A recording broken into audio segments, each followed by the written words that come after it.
একটি ব্যাগ 450 টাকায় কিনে 430 টাকায় বিক্রি করলে ক্ষতির হার বলছে।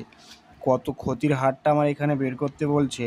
প্রথমে আমরা ক্রয় মূল্য কি দেওয়া আছে লিখে নিলাম, যে ক্রয় মূল্য সমান 450 টাকাতে আমার একটা ব্যাগ কিনছে, সেটাই এখানে লিখলাম। ক্রয় মূল্য 450 আর বিক্রয় মূল্য মানে বিক্রি করছে, বিক্রয় মূল্য সমান 430 টাকা। এখানে ক্ষতি কত হয়েছে না, ক্ষতি ইকুয়াল টু, ক্ষতি সবসময় হয় ক্রয় মূল্য মাইনাস বিক্রয় মূল্য। এখানে আমার 20 টাকা ক্ষতি হয়েছে। আর ক্ষতির হারটা কত না, ক্ষতির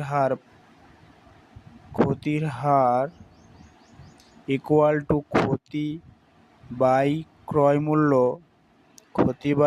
মূল্য ইন্টু 100%।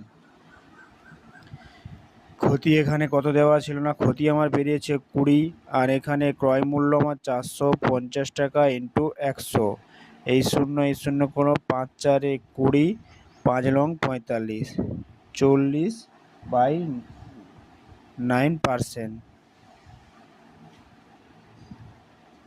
অতএব 4 × 4 = 9%। এটা আমার উত্তর।